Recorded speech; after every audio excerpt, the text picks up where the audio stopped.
ഇന്നത്തെ യുവാക്കള് അവരുടെ പഠനത്തിന് ശേഷം അഥവാ +2 അതുപോലെ തന്നെ ഡിഗ്രി അതിനുശേഷം അവർ പോകുന്നത് ട്രേഡിങ്ങിലേക്കാണ്. ഇന്ന് ഒരുപാട് ആളുകൾ ട്രേഡിങ് പഠിക്കുകയാണ്. അപ്പോൾ ഈ ട്രേഡിങ് പഠിപ്പിക്കാൻ വേണ്ടി നമ്മുടെ കേരളത്തിൽ തന്നെ ഒരുപാട് 100-ലേറെ ഏജൻസികളുണ്ട്.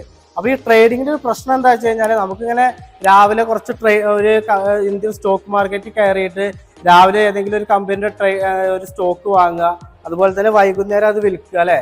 രാവിലെ 100 രൂപക്ക് വാങ്ങുക, അതുപോലെ തന്നെ വൈകുന്നേരം അത് 150 രൂപക്ക് വിൽക്കുക, അല്ലെങ്കിൽ ഒരാഴ്ച കൊണ്ട് 200 രൂപക്ക് വിൽക്കുക. അതൊക്കെ നമുക്കിങ്ങനെ ആലോചിക്കുമ്പോൾ നല്ല രസമാണ്, പക്ഷേ ഭയങ്കര റിസ്ക് ആണ്. കാരണം എന്താ പറയുക, ഈ സ്റ്റോക്ക് മാർക്കറ്റ് നിയന്ത്രിക്കുന്ന SEBI security exchange board of India തന്നെ പറയുന്നത്, അഥവാ 100 പേര് ട്രേഡിംഗ് നടത്തി കഴിഞ്ഞാൽ അതിൽ 90% ആളുകൾക്കും ലോസ് ആണ് വരുന്നത്.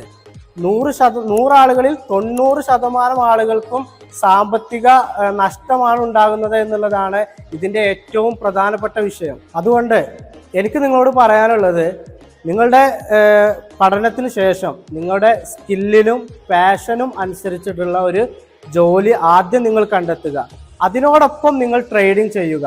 എന്നാണോ നിങ്ങളുടെ ജോലിയേക്കാളും ഒരു വരുമാനം നിങ്ങൾക്ക് ട്രേഡിങ്ങിൽ നിന്ന് കിട്ടുന്നത്, അന്ന് മാത്രം നിങ്ങളതൊരു പ്രൊഫഷൻ ആക്കുക. അല്ല എങ്കിൽ നിങ്ങൾക്ക് വലിയ കടബാധ്യതകൾ വരാനുള്ള സാധ്യത വളരെ കൂടുതലാണ്.